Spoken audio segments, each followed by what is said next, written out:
Hi, welcome back to the channel. My name is Lisa Elvin Steltari, and I'm so happy you've come back to the channel or that you found me. We've been exploring over the last few years les filles du roi and les filles à marier. I have lots of other videos I plan on doing, but really I've just become obsessed. And so right now we're going to be looking at episode number 264, I think. So please have a check at my website if you want. I'd have Roots Will Travel if you want to see some of the videos that I've already done. I also want to, before we begin, show you ways you can support the channel. The first three keep you in the know. Subscribe, like, and notify, and all that helps my logarithms and all that good stuff. The next three are ways to help the channel grow. We have Coffee and Patreon, which are external financial platforms where you can contribute $1 or however much you want. And then we also have my PayPal button as well. That supports the channel and all the work I do. So thank you to all of you who have supported and continue to support me. I really appreciate it. And whatever you are able to do, whether it's just subscribe or do a donation, everything is appreciated. So thank you to all of you. And with that being started and look at our fille du roi of this episode.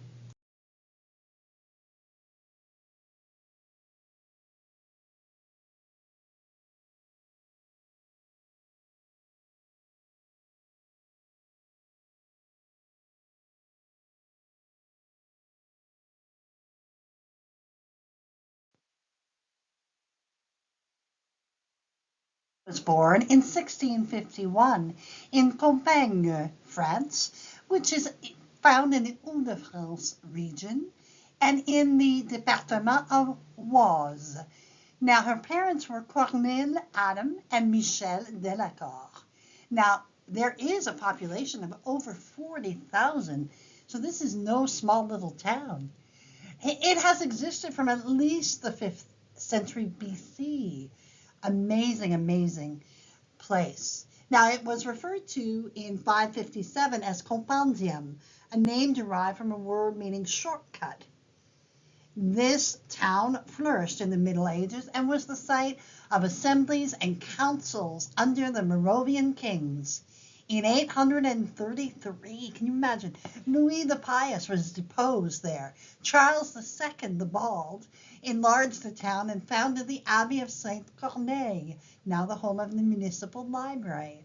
It became an actual commune in 1153, and a monument to Joan of Arc commemorates her capture there by the Burgundians in 1430.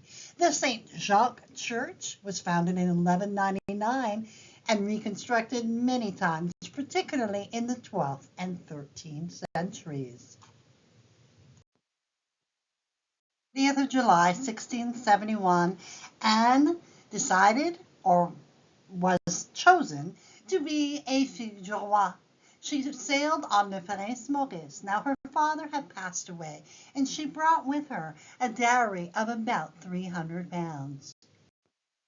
So the groom who selected her and who she selected, his name was Jean Poliquet, and he was 23 in Locmaria. And this is found in the Brittany region of France. And inside of that region is Morbihan, is the département, and it's actually on a small island. I'll explain in a minute. His parents are Jean Poliquet and Catherine Crevin. There are about 5,000 people that live in this small commune.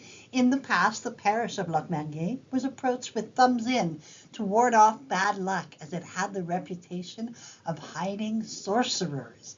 Lomerie is found on the island of Belle-Île and is one of the 4 communes found on the island. The church was founded in 1070 by the monks of the Abbey Sainte-Croix, and it was repaired and enlarged by 1694, and actually is still part of the commune. So this is where Jacques would have been baptized. Just amazing to discover all of these little places, in the world. So Jean would come to New France We know that he was here as of 1664.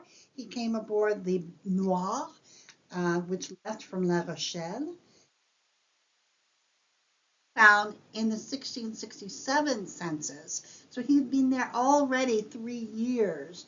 Now, and you can see it, I circled his name.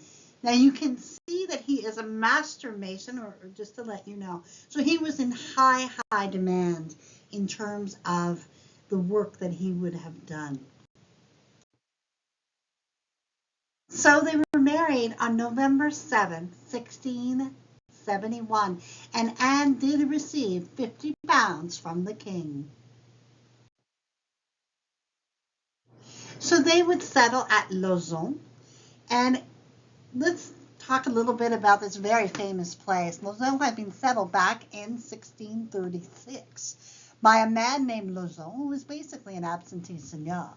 His son, Jean de Lausanne, would actually take it over in 1651 and have it for about 10 years. And the third son, Charles de Lausanne, would take it over and would have it for another 30 years. It's during his tenure that Lausanne grew and became a true place to create a home. These maps are amazing in terms of how the seigneury was laid out. And one of the principal peoples who founded this town was Guillaume Couture, who of course is not our principal protagonist, but it's such an interesting story for those of you who may have this in your ancestry. He was, in many respects, the true founder of Lausanne, as he was the first inhabitant. He had been a Jesuit and had been part of that life. He was an extraordinary man who at one point in his life said, I need to leave the priesthood. He was working with the Indians, doing so many things, and he had so many jobs as a priest, but he decided he wanted to settle down and marry, which he did. The story of Lausanne would not be what it is without this one man. And knowing that he was there when our people are there makes it even more special. Some of the founding families of Lausanne, which include Bissot, Carrier, Brulotte, Gay, Bourrelais, Bégin, Huard, and Bourget. And speaking of names, when you're looking for Lausanne, look at it. It's got Cap de Lévis, Côte de Lausanne, Saint-Joseph de Point-Lévis, Saint-Joseph de Lévis, Point-Lévis, Point-Levi.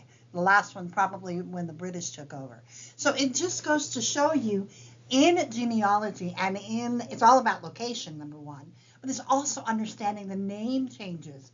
They didn't have any, parameters back then. They just called whatever town they wanted and they just changed the names.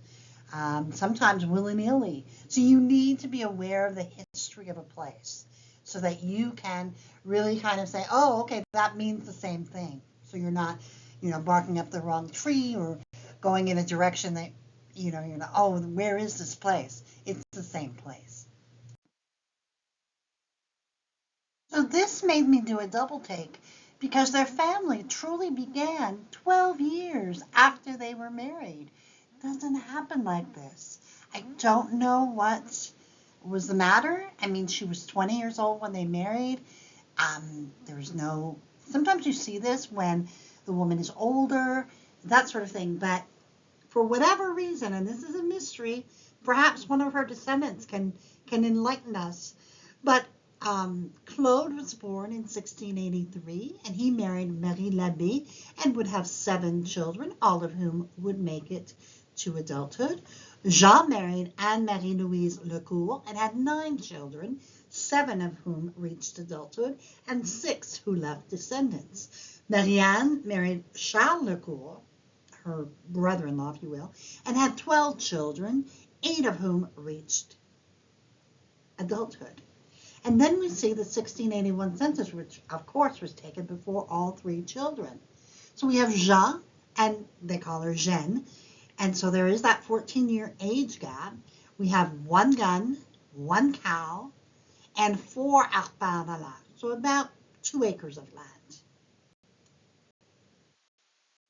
So Anne gave birth to 3 children, and she continued to live until the age of 58 when she died in 1709. See, she and Jean would have been married 37 years.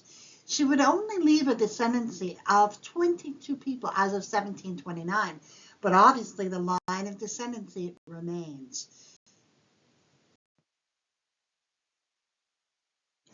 Jean would carry on. He would remarry in 1713 to the widow Louise Ledras of Michel Lecourt.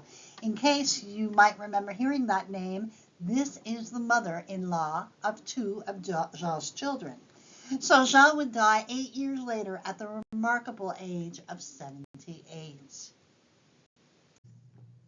I always love doing profiles of ladies who have very small descendancy as of 1729, 22, and yet the line remains. So that just shows you that an incredible cord from 1729 to 2024 has remained. So her gift to us keeps on giving. So thank you, Anne, for your strength, for your contribution, for being part of the pioneer stock of Lauson and of your husband, Jean Poliquet.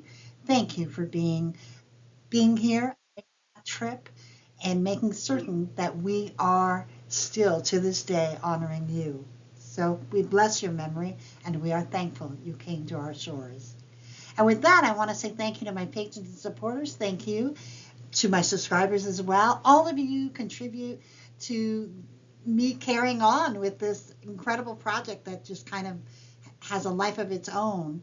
So thank you so much, and I will say au revoir until I see you on the next episode of Les Filles du Roi. Bye for now.